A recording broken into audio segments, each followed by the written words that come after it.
Welcome back dear students, this is Arpit Sharma. Today I am going to explain the next topic of chapter Why do we fall for class 9. आज का lecture बेटा हमारा बहुत ज़्यादा interesting होने वाला है क्योंकि आज के लेक्चर में हम डिस्कस करने वाले हैं एक डिजीज जिसका नाम है मलेरिया। आज के लेक्चर में हम कवर करेंगे कि मलेरिया का कॉजेटिव एजेंट क्या है, मलेरिया किस पैथोजन से स्प्रेड होता है, ये डिजीज हमारी कम्युनिकेबल है या नॉन कम्युनिकेबल डिजीज है, इसके बारे में स्टडी करेंगे।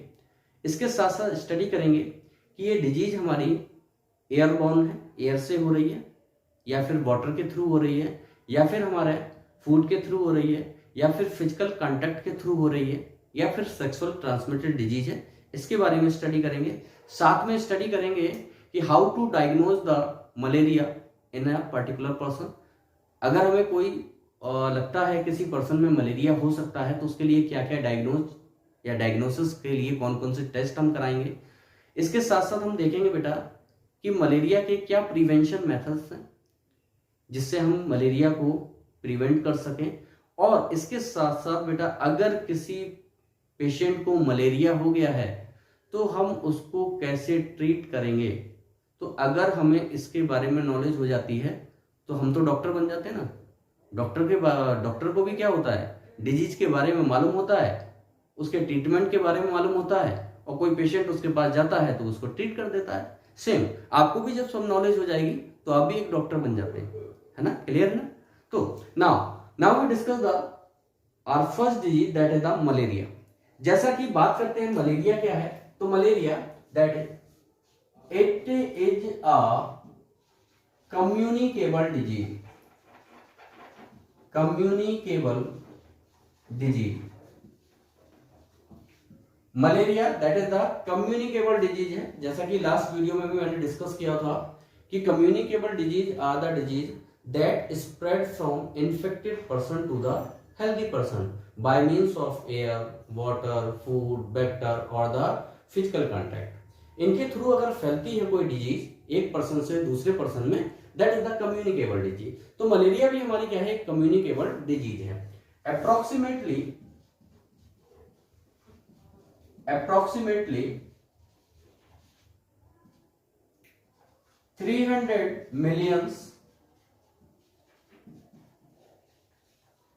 people around the world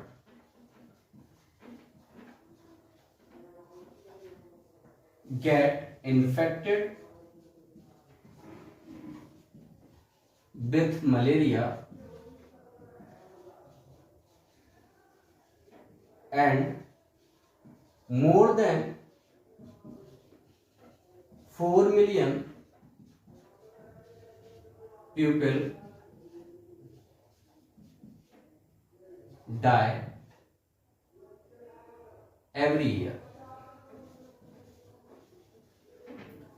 जैसा कि हम देख रहे हैं बेटा कि अप्रोक्सीमेटली 300 मिलियन पीपल्स हमारे all over the world infected होते हैं मलेरिया से इन एवरी ईयर। तो मींस ये एक ऐसी डिजीज है जो हमारे पूरे वर्ल्ड में पाई जाती है, ठीक है ना। तो ये पूरे वर्ल्ड में हमारी पाई जाने वाली डिजीज है और लगभग हमारे 300 मिलियन पीपल्स क्या होते हैं, इससे इन्फेक्टेड होते हैं। इनमें से भी अप्रोक्सीमेटली 4 मिलियन पीपल डाई हो जाते हैं every year by the malaria, ठीक है। तो इसको नॉलेज में लेना बहुत जरूरी है क्योंकि ये हमारी क्या है, एक ऐसी डिजीज है जो कि डाई या डेथ कॉज कर रही है, ठीक है ना। तो इसके बारे में नॉलेज लेना बहुत जरूरी हो जाता है। तो अगर बात करते हैं मलेरिया की, तो मलेरिया का अगर हम देखते हैं बेटा, एक तो कम्युनिकेबल डिजीज है, दूसरा ऑल ओवर वर्ल्ड हमारी स्प्रेड होने वाली डिजीज होती है। दूसरा अगर इसके हम पैथोजन की बात करते हैं तो मींस कॉजेटिव एजेंट और पैथोजन। अब हम बात कर लेते हैं बेटा कि मलेरिया जो डिजीज है ये किस पैथोजन के थ्रू होती है। तो malaria that is caused by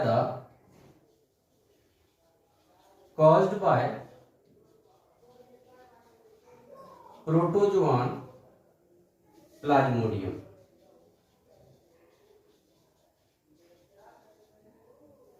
तो सबसे पहले हमें पता लग जाता है बेटा malaria that is the protozoan disease, जैसा कि मैंने लास्ट लेक्चर में डिस्कस किया था, classification of communicable disease on the basis of the causative agent of pathogen. तो यहां हमें साफ साफ पता लग जाता है कि इसका पैथोजन हमारा क्या है, एक प्रोटोजोआ है, एक प्रोटोजोआन है, जिसका नाम क्या है बेटा, Plasmodium. Plasmodium that is the genus of protozoan. तो जब जीनस हमारा इन्वॉल्व हो रहा है और ऑल ओवर द वर्ल्ड ये हमारी स्प्रेड हो रही है डिजीज, तो देयर आर फोर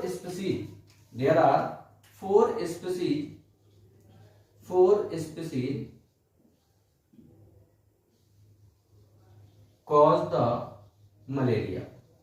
तो मलेरिया को केवल एक स्पीसीज हमारी कॉज नहीं करती है, there are four species of genus plasmodium cause the malaria. These are first one is Plasmodium, that is the genus Plasmodium vivax. Binomial nomenclature, मैंने बताया था जब भी किसी साइंटिफिक नेम को हम लिखते हैं तो बाइनोमियल नोमेनक्लेचर के अकॉर्डिंग इसमें टू नेम होते हैं। First name that represent the generic name and the second name that represent the specific name और the species of the organism. और याद रखना है कि इनमें हमेशा आपका जो जीनस होता है that is the noun, first letter हमारा कैपिटल होता है, बाकी सभी स्मॉल होते हैं। स्पीसीज के सभी हमारे जो लेटर्स होते हैं सभी हमारे स्मॉल होते हैं और इनको सेपरेट अंडरलाइन करना है। That is the rules of the binomial nomenclature. ठीक है, तो first one is the plasmodium vivax, second one is the Plasmodium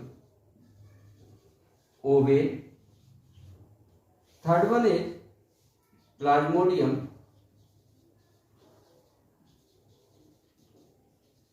falciparum and fourth one is Plasmodium malariae. So these are the four species: Vivax, Ovel, Falciparum and the malariae. यहां देख रहे हैं सभी जगह Plasmodium आया हुआ है, means genus same है, केवल आपकी स्पीसीज अलग अलग हुए हैं। These are the four species that cause the malaria. ठीक है ना, तो हो जाएगा, तो these are the four species that cause the malaria. Next, अगर हम देखते हैं कि ये डिजीज हमारी किस टाइप की है, मोड ऑफ कम्युनिकेशन इसका कैसा है, कैसे ये ट्रांसमिटेड हो रही है, तो it is a vector borne disease. तो इसका क्या है बेटा, वेक्टर। वेक्टर क्या है, जैसा कि हमने स्टडी किया था, वेक्टर में हमारा कुछ भी हो सकता है जो कि स्पीसीज एक पर्टिकुलर इन्फेक्टेड पर्सन से क्या करेगा, पैथोजन को कैरी करेगा और हेल्दी पर्सन में ट्रांसमिटेड करेगा। तो इसका जो वेक्टर होता है, जैसा हम सुनते हैं कि malaria cause by the mosquito, तो ये मलेरिया हमारा एक मॉस्किटो से कॉज होता है, that is the anopheles mosquito. तो it is spread by female mosquito name Anopheles.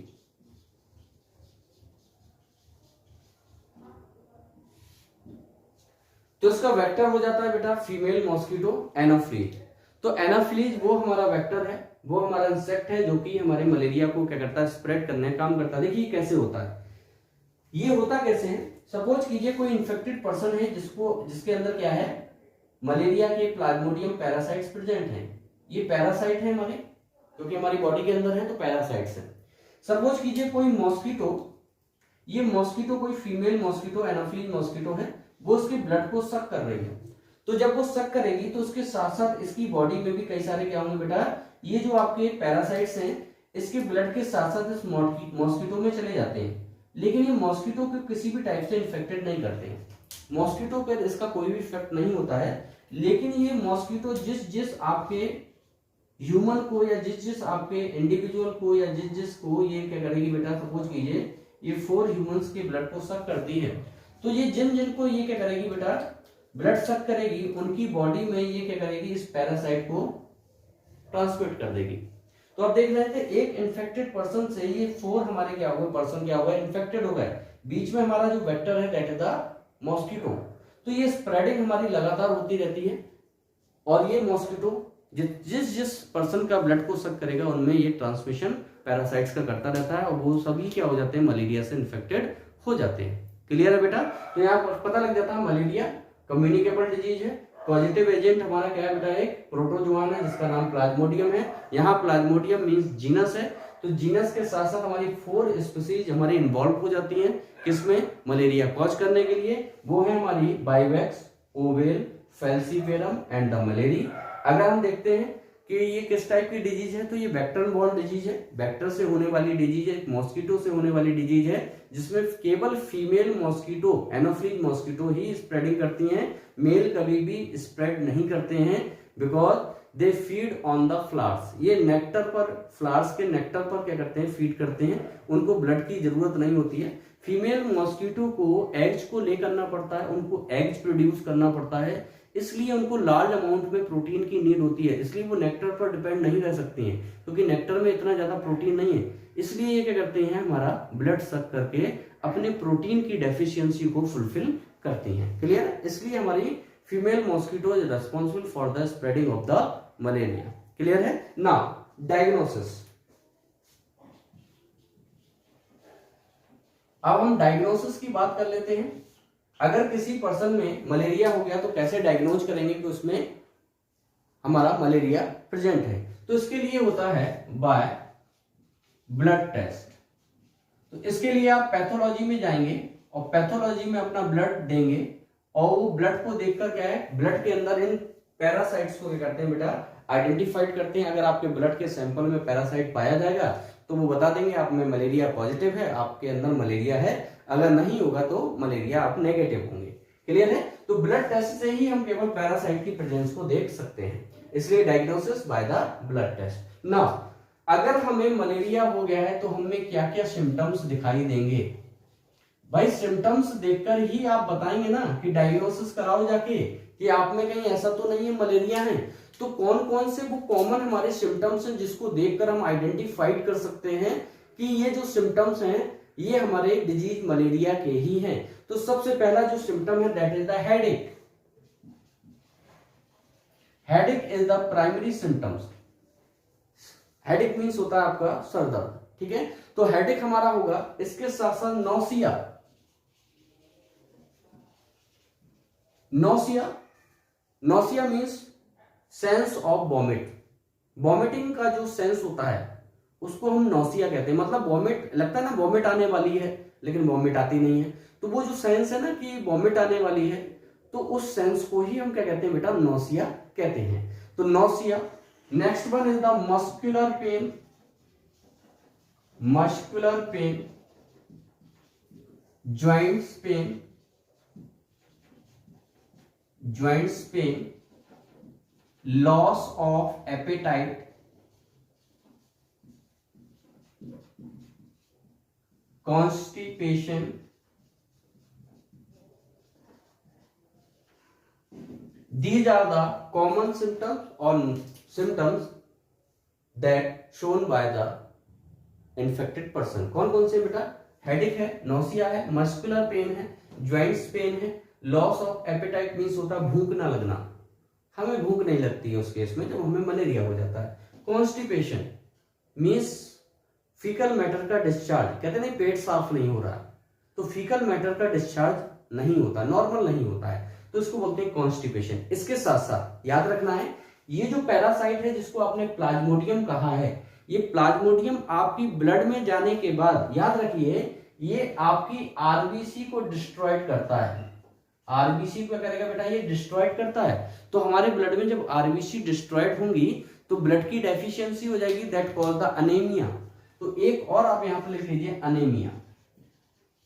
Anaemia is the another symptoms of the disease malaria. तो जिसको भी ये हो जाएगा उस पेशेंट में ब्लड की डेफिशिएंसी हो जाती है, जिसको हम क्या कहते हैं? अनेमिया कहते हैं। Now we discuss the stages of disease. अगर हमें मलेरिया हो गया है तो ये कैसे, कितनी स्टेज में डिवाइड होगा? तो first stage is cold stage. First stage is cold stage. जैसा कि हम समझ रहे हैं कोल्ड स्टेज मतलब क्या होना कि हमें फीलिंग होना, कोल्ड की फीलिंग होना, शिवरिंग होना। तो means feeling feeling of extreme cold and shivering। तो सबसे पहली स्टेज है, अगर हमें मलेरिया हो गया है तो हमें जो डिजीज के सिम्टम्स होंगे उसमें तीन डिजीज को तीन स्टेज में बांट दिया। सबसे पहले तो कोल्ड स्टेज। सबसे पहले पेशेंट को क्या है, कोल्ड का फीलिंग होने लगती है, शिवरिंग होने लगता है, कपकपी लगने लगती है उसको। पहला आपका क्या है, स्टेज है। Second stage is hot stage. Cold के बाद उसको तुरंत क्या लगेगा बेटा, गर्मी लगेगी। तो second one is the hot stage. मतलब हॉट स्टेज में क्या है, हाई फीवर, फीवर आ जाएगा, हाई फीवर। फीवर आएगा तो बॉडी का टेम्परेचर क्या होगा, बढ़ जाएगा, ठीक है ना, तो उसको हॉट स्टेज कहा। फीवर जैसे ही आएगा वैसे ही increased respiratory rate. Respiratory rate मतलब हमारी जो ब्रीदिंग है वो बहुत फास्ट हो जाएगी। साथ में ही इंक्रीज्ड हार्ट बीट। और जैसे ही हमारी रेट ऑफ ब्रीथ क्या होगा, इंक्रीज होगा, उसके साथ साथ हमारी हार्ट बीट भी क्या होगी, बहुत तेज हो जाएगी। तो फीवर, रेस्पिरेटरी रेट बढ़ जाएगी और हमारा हार्ट बीट भी क्या होगी, बहुत तेज हो जाएगी। That is the second stage, that is known as the hot stage. Now last one is the sweating stage. Sweating stage, यहां पर हमें स्वेटनिंग होना स्टार्ट हो जाएगा, मीन्स हमारा पसीना आना स्टार्ट हो जाएगा। तो due to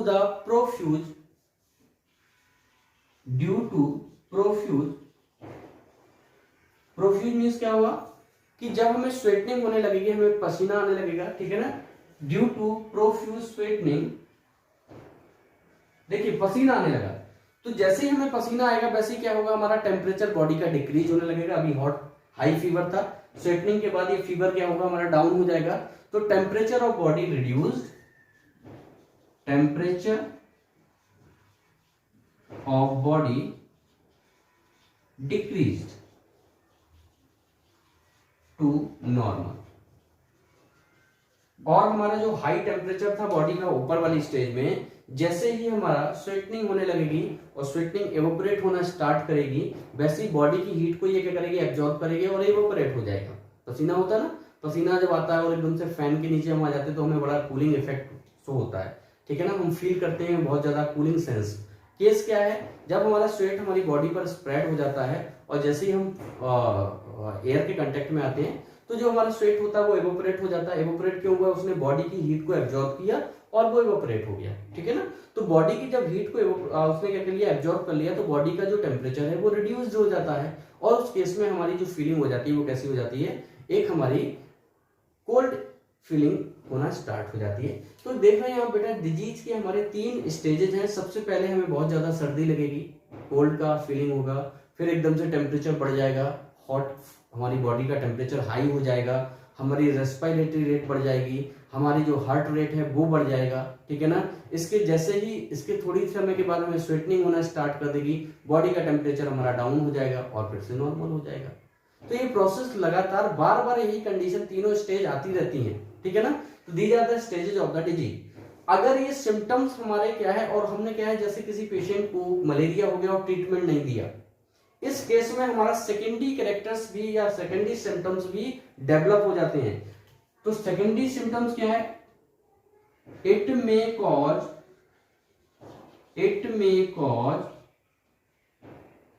enlargement of spleen and liver. और अगर पेशेंट को आप ट्रीट नहीं करते हैं तो ये सिम्टम्स लगातार आपके बढ़ते जाएंगे, जिसकी वजह से आपके स्प्लीन और लीवर पर इफेक्ट होगा और वो स्वेल्ड हो जाएंगे, वो साइज में इनलार्ज्ड हो जाएंगे। तो these are the symptoms of the disease. Clear है बेटा। Now we discuss the prevention. याद रखना है, जितनी भी वेक्टर बॉर्न डिजीज हैं या फिर ऐसी डिजीज है जो किसी मीडियम के थ्रू हो रही हैं, इनको हम क्या कर सकते हैं, प्रिवेंशन कर सकते हैं, है ना। Now we discuss the prevention of malaria. कैसे हम मलेरिया को प्रिवेंट कर सकते हैं। तो कई सारे हम मेथड्स यूज कर सकते हैं। देखिए सबसे पहले हमें मालूम है ये डिजीज किससे हो रही है, मॉस्किटो से हो रही है। अगर हम मॉस्किटो से बाइट होने से बच जाते हैं, अगर मॉस्किटो हमें बाइट ही ना करे या मॉस्किटो हमारे ब्लड को सक ही नहीं करेगा, तो हमें मलेरिया होने का चांसेस नहीं है। तो कुल मिला के अगर प्रिवेंशन करना है तो मॉस्किटो से हमें अपने आप को बाइट होने से क्या करना है, प्रोटेक्ट करना है। तो इसके लिए हम जितने भी प्रोसेस या मेथड अप्लाई कर सकते हैं वो सभी हमारे प्रिवेंशन मेथड्स कहलाते हैं। फर्स्ट वन है, सबसे पहले हमें क्या करना है, घर में मच्छरों को आने से रोकना है। मॉस्किटो हमारे घर के अंदर ही ना आए, पहला बैरियर लगा दिया हमने कि हमारे घर में मॉस्किटो का एंट्रेंस नहीं है, एंट्री नहीं है। इसके लिए क्या करेंगे, वायर गॉज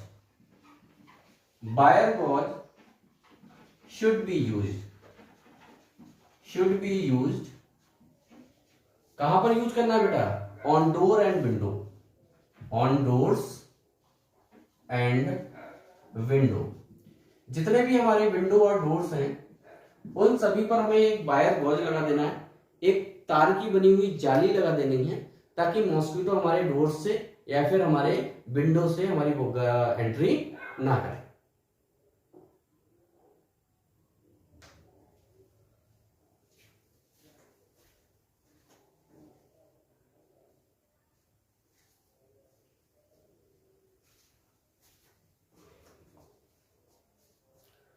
तो ये हमारा क्लियर हो जाएगा कि इससे हम क्या कर सकते हैं, मॉस्किटो की एंट्री को रोक सकते हैं। सेकंड वन है था, use should be used mosquito repellent. Mosquito repellent use करना है, मतलब कि जैसे ओडोमॉस क्या है, हमारा मॉस्किटो रिपेलेंट है। घर पर हम सोते हैं तो हम मॉस्किटो कॉइल लगा सकते हैं, ठीक है, या फिर हम लिक्विड मॉस्किटो रिपेलेंट जो लिक्विड फॉर्म में आता है उसको यूज कर सकते हैं। ये सभी हमारे वो मेथड्स हैं जो कि हमारे मॉस्किटो को हमारे घर के अंदर आने से क्या करते हैं, रोकते हैं, ठीक है। तो हमें सबसे पहले वायर गॉज का यूज करना है, दूसरा मॉस्किटो रिपेलेंट का यूज करना है। घर से अगर बाहर भी जाते हैं तो जो ये फीमेल मॉस्किटो है ये आपकी इवनिंग टाइम में बाइट करती है। तो घर से अगर बाहर जाते हैं तो याद रखना है कि हमें फुल क्या है, अगर भाई हमारे यहाँ मलेरिया फैला हुआ है तो हमें मालूम है मलेरिया का इन्फेक्शन फैला हुआ है, उस केस में हम प्रिवेंशन फॉलो कर सकते हैं। हम फुल क्या है, अपने क्लॉथ्स लेके जाएंगे, जितना कम हो सके उतने बॉडी पार्ट्स को हम एक्सपोज करेंगे एयर में। दूसरा, जो एक्सपोज हमारे बॉडी पार्ट्स हैं उनमें हम मॉस्किटो रिपेलेंट लाइक ओडोमॉस का यूज करेंगे, ताकि हमारी मॉस्किटो हमें कहीं से भी बाइट ना करे। तो ये हम कर सकते हैं prevention. Next one is the used mosquito should be used mosquito net.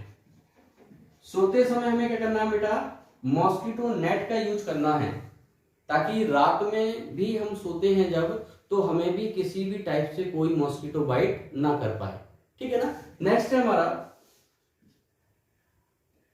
Mosquito larvae. Mosquito के जो लार्वा होते हैं उनको हमें डिस्ट्रॉयड करना है, ठीक है ना। कैन बी किल्ड, उनको मारना है। कैसे मारेंगे, बाय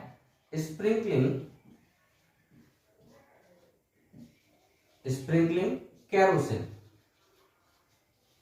जहां भी हमें लगता है कि पानी भरा हुआ है, हम पानी को हटा नहीं सकते हैं, वहां पर थोड़ा सा कैरोसिन को स्प्रिंक कर दीजिए। कैरोसिन की प्रेजेंस में जो आपके लार्वाज होते हैं ये सब क्या हो जाएंगे, आपके किल्ड हो जाएंगे, ठीक है ना। अगर हमें कैरोसिन यूज नहीं करना है तो उसके केस पर हम क्या कर सकते हैं, ऐसी फिशेज या ऐसी बर्ड्स का यूज कर सकते हैं जो कि इन लार्वा को क्या करती है, लार्वा के ऊपर फीड करती है, ठीक है ना। तो इनको बोलते हैं बेटा लार्वीवोरस, ठीक है। और बाय लार्वीवोरस फिश, ठीक है। जैसे हमारी एक फिश का नाम है गैम्बूसा, दैट इज द फिश। और फिश यूज नहीं करना तो आप बर्ड्स का यूज कर सकते हैं, लाइक यहां पर फिश आपकी गैम्बूसा है जो कि लार्वीवोरस है, या फिर हम बर्ड्स का यूज कर सकते हैं लाइक डक। तो डक और बर्ड्स का यूज भी कर सकते हैं ऐसे जगह पर जहां पर हमारा वाटर का जो एक लार्ज हमारा क्या है एरिया है, ठीक है ना। वाटर बॉडी जो हमारी लार्ज साइज है वहां पर हम वाटर को रिमूव नहीं कर सकते हैं और हमें लगता है कि यहाँ पर मॉस्किटो के लार्वी होने के चांसेस हैं, तो वहां पर या तो कैरोसिन को स्प्रिंग कर दीजिए, अदरवाइज हम फिशेज का और बर्ड्स का यूज करके भी इनको क्या कर सकते हैं, खत्म कर सकते हैं। क्लियर बेटा ना।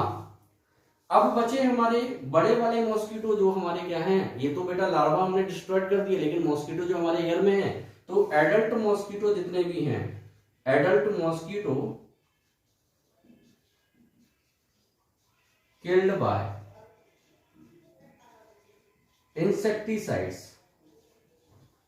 Insecticide, these are the chemicals that are used for the killing of the insect. Insect को मारने के लिए जिन केमिकल्स का यूज किया जाता है इनको हम क्या कहते हैं बेटा, इंसेक्टिसाइड्स कहते हैं। जैसा हम इंसेक्टिसाइड में यूज कर सकते हैं BHC, BHC क्या है, दैट इज द केमिकल और insecticide use for the destruction और किलिंग ऑफ द मॉस्किटो। इसके साथ साथ मेलाथियोन यूज कर सकते हैं, मेलाथियोन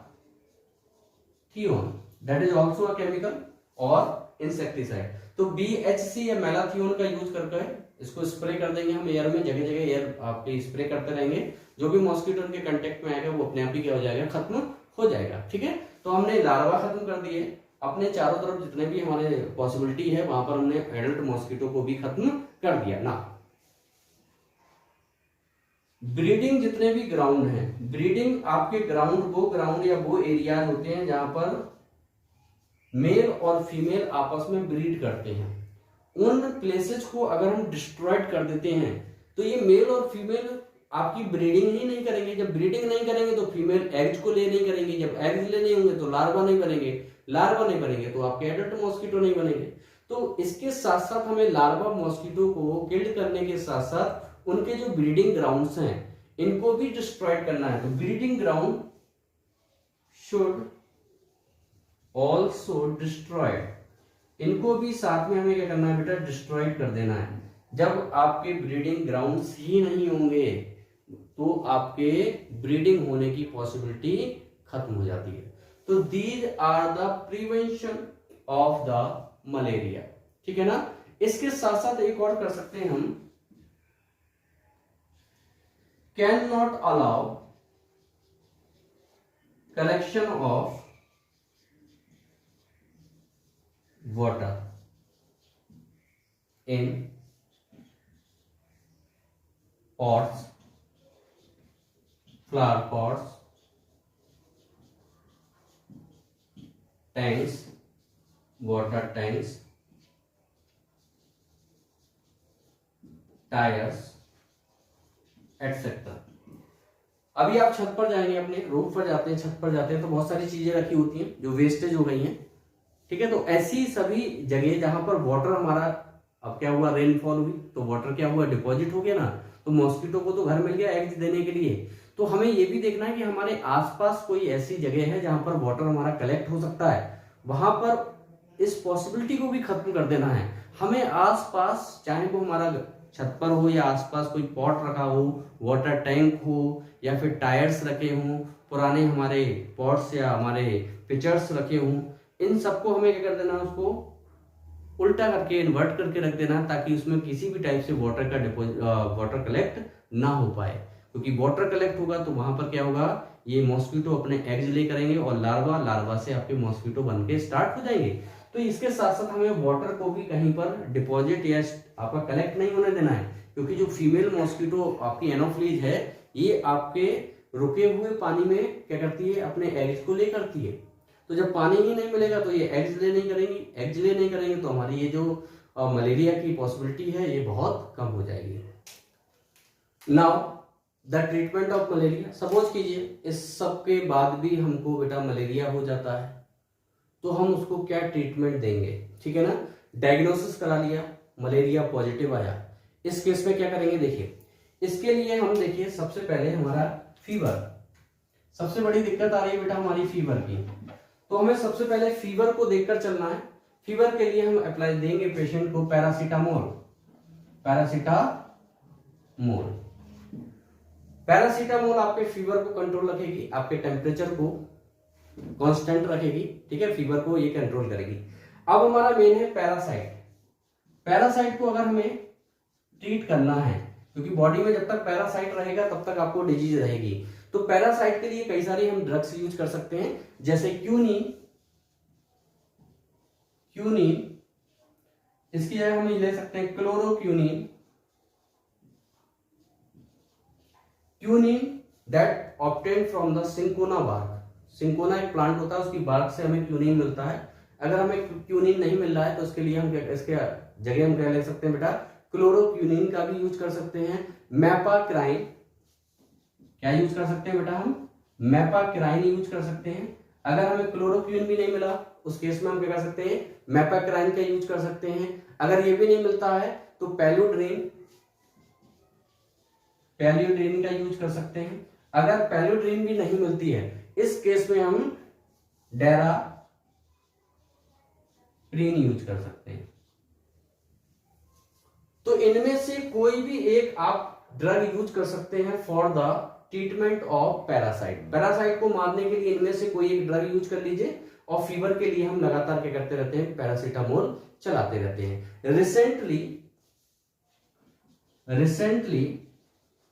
रिसेंटली क्या हुआ है, रिसेंटली हमारी एक जेनेटिक इंजीनियरिंग की हेल्प से हमने एक वैक्सीन तैयार की है, ठीक है ना। रिसेंटली SPF66 वैक्सीन, क्या नाम है बेटा, SPF66 vaccine has been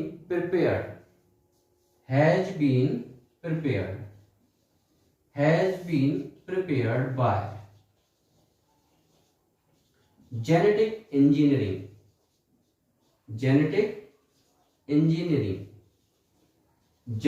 engineering की हेल्प से हमने एक बेटा वैक्सीन तैयार की है जिसका नाम है SPF66। ये वैक्सीन क्या करती है, ये आपकी वैक्सीन 100% तो इफेक्टिव नहीं है, बट इट इज फाउंड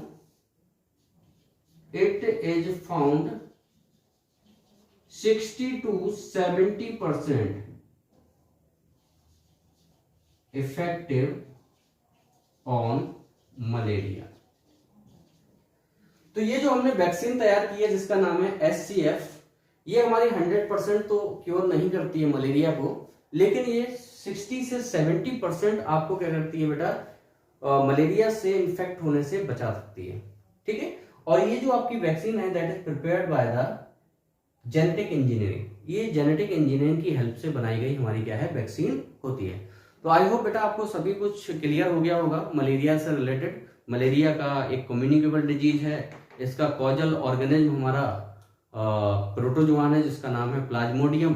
4 इसकी स्पीसीज हैं, ओवेल, फैल्सीपेरम, मलेरी और आपका बाइबैक्स, ठीक है ना। ये वेक्टर बॉर्न डिजीज है, मतलब ये मॉस्किटो, एनाफ्लीज मॉस्किटो जो फीमेल है उससे होने वाली डिजीज है। इसके सिम्टम्स हमने देखे थे, तो सिम्टम्स में हमारा क्या था, हेडेक था, नौसिया था, आपका लॉस ऑफ एपेटाइट था, कॉन्स्टिपेशन था, मस्कुलर पेन था, ज्वाइंट्स पेन था, ठीक है ना, एनीमिया हो रहा था, ठीक है ना। इसके साथ साथ 3 हमारी डिजीज की स्टेज थी, कोल्ड स्टेज, हॉट स्टेज और हमारी स्वेटनिंग स्टेज, ठीक है ना। अगर डिजीज हमारी बहुत ज्यादा हो जाती है उस केस में हमारा स्प्लीन और लीवर भी क्या होते हैं, एनलार्ज हो जाते हैं, ठीक है ना। इसके साथ साथ डायग्नोसिस के लिए हमने ब्लड टेस्ट किया था, ब्लड में पैरासाइट्स को हमने क्या किया था, आइडेंटिफाइड किया था, ठीक है ना।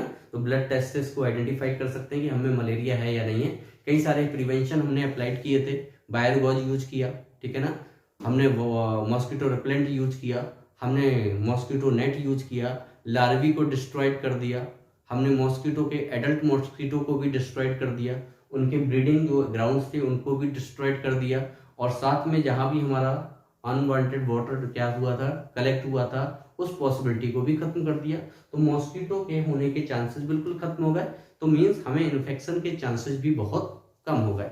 अगर इसके बाद भी हमें इन्फेक्शन हो जाता है तो हम उसका ट्रीटमेंट करते हैं। ट्रीटमेंट के लिए, फीवर के लिए हमने पैरासीटामोल दिया हुआ है, पैरासाइट को मारने के लिए क्यूनिन दे सकते हैं, नहीं मिली तो क्लोरोक्यूनिन दे देंगे, नहीं मिली तो हम मैपाक्राइन दे देंगे, मैपाक्राइन भी नहीं मिला तो हम पैलोड्राइन दे देंगे, पैलोड्राइन भी नहीं मिला तो डेराप्रीन दे देंगे, ठीक है ना। इनमें से कोई भी एक ड्रग का यूज करके हम पैरासाइट को मार देंगे, ठीक है।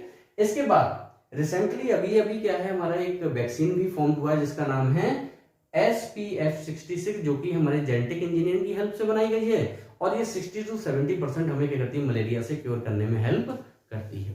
तो आई होप बेटा ये आपका पूरा टॉपिक क्लियर हो गया होगा और आप भी एक डॉक्टर बन गए हैं, है ना। आप भी मलेरिया को घर बैठकर ट्रीट कर सकते हैं। कोई दूसरा किसी को मलेरिया हो गया है अगर, तो आप उसको भी ट्रीट कर सकते हैं, उसको डॉक्टर के पास जाने से रोकना है। क्लियर है कि नहीं है? ओके बेटा, thank you and have a nice day.